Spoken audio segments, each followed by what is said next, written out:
Hello everybody. After the debacle that was last week's run, I wanted to do something easier, so I decided to play through Emerald using only a zigzagoon. To some, it may seem that zigzagoon is not a strong Pokémon. His stats are pretty bad, but fortunately his move pool is very good. He has a lot of moves that he can learn, but most importantly are Headbutt at level 9 and Belly Drum at level 41.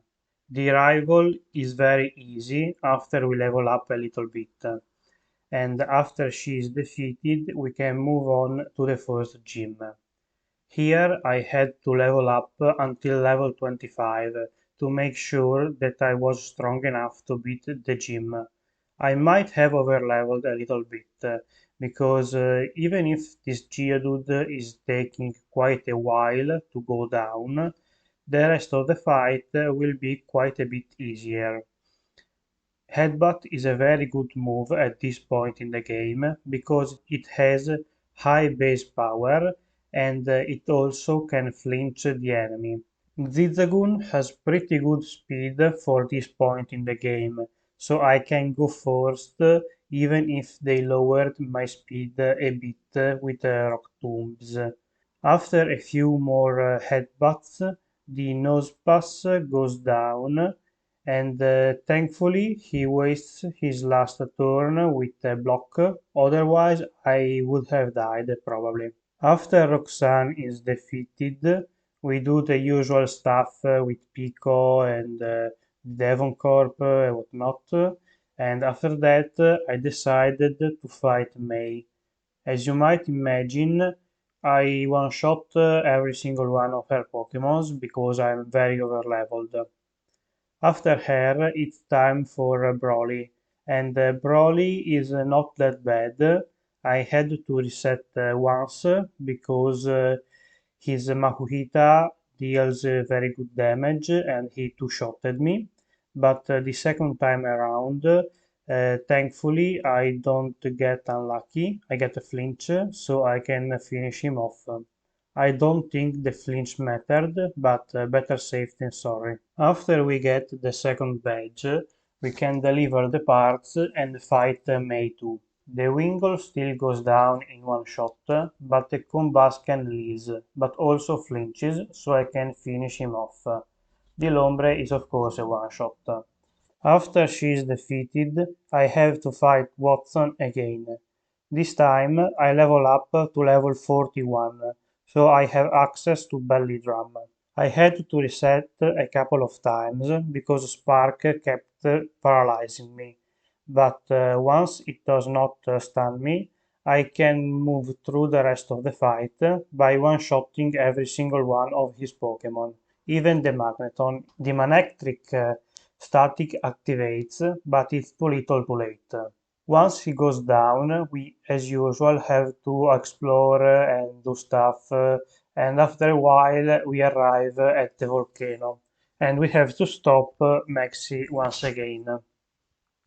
Here I was worried that the Mightyena would confuse me, and I would hit myself in confusion and take myself out. So I decided to spam Headbutt, and since it's a pretty good move, we can get to the fight without any problems. After he goes down, we of course have to fight Flannery. Flannery is not that bad.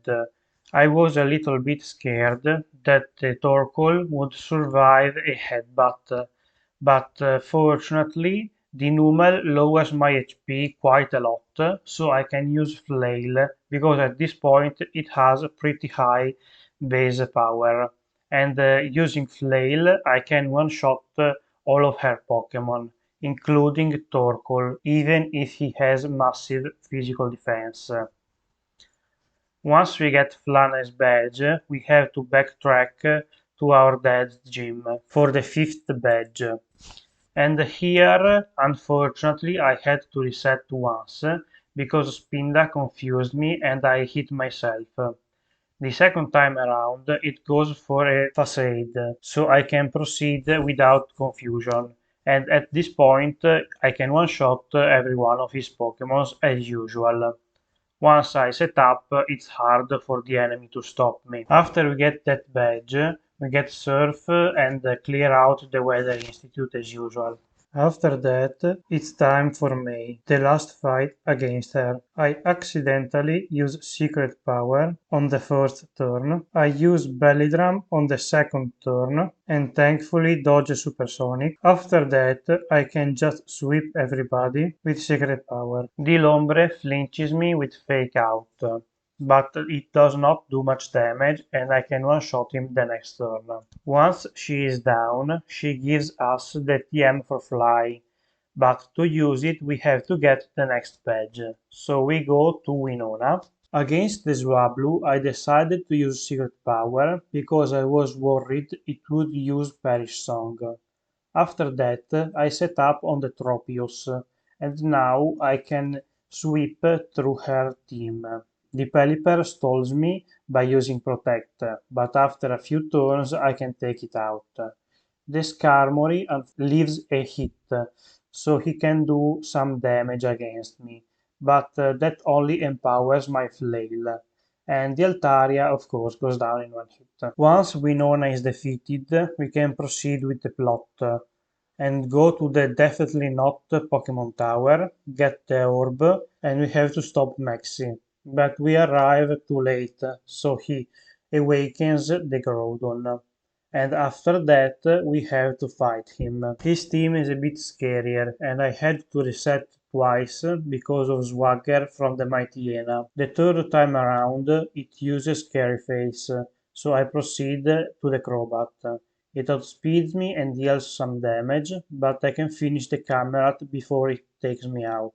After that, we have to fight Tate and Liza, and of course, as usual, they are hard, because they are a 2v1. I had to reset quite a few times because they dealt too much damage. The strategy is to set up a Belly Drum, then one-shot the Claydol with Shadow Ball, while hopefully the Xatu sets up. This time it uses Sunny Day, which is fine. I take out the Xatu because I hope that the Lunaton will set up, and he does. So next turn I can take out the Lunaton, and the Solrock unfortunately uses Flamethrower because of the sun, but I survive and finish him. After Tate and Liza are defeated, I have to do the usual double fight with Steven.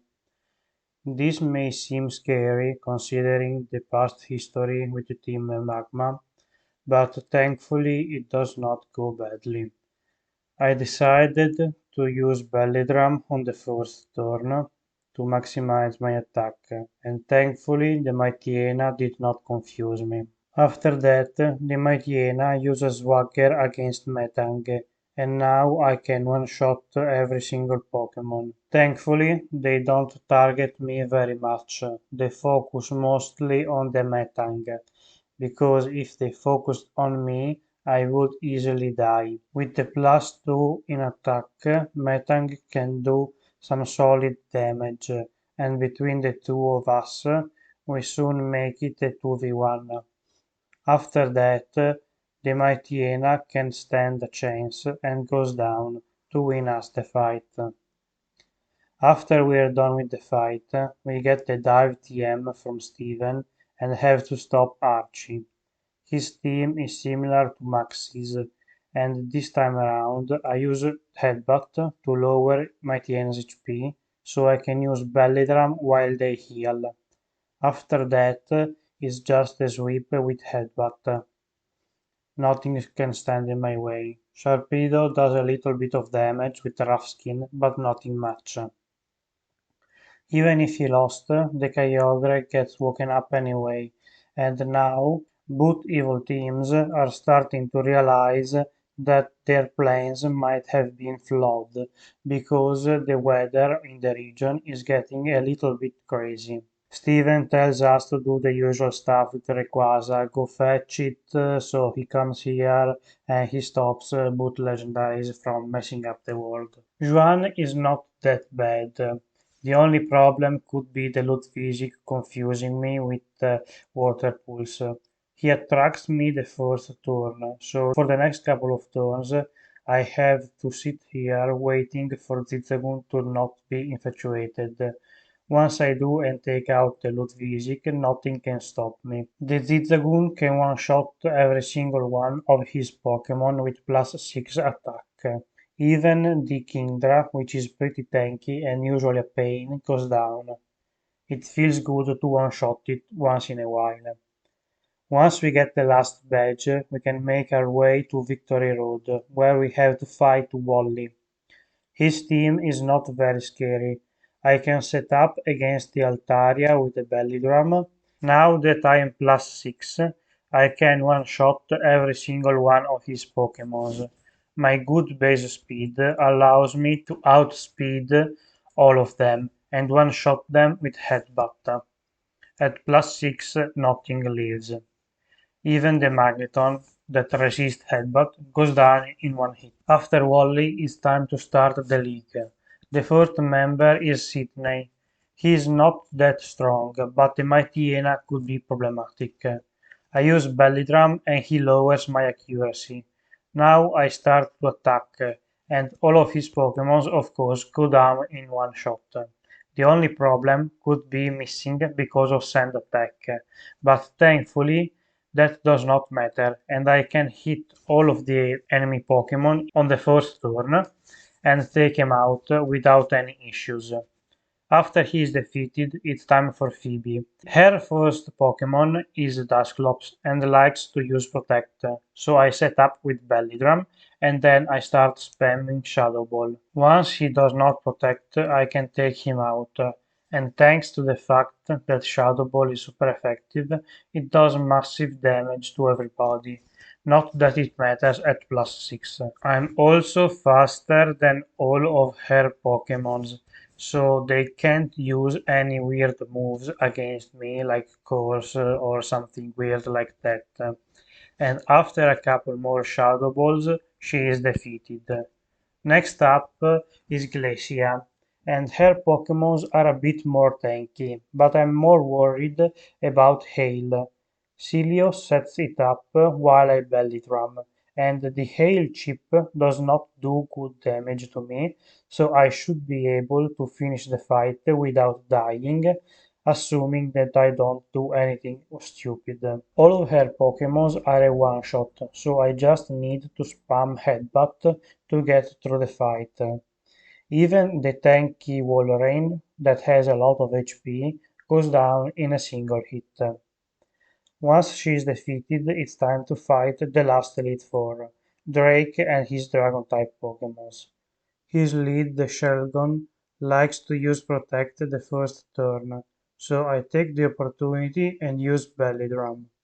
After that, I just spam Headbutt, and since I'm faster and with +6 attack, I can one-shot every Pokémon before they can do anything.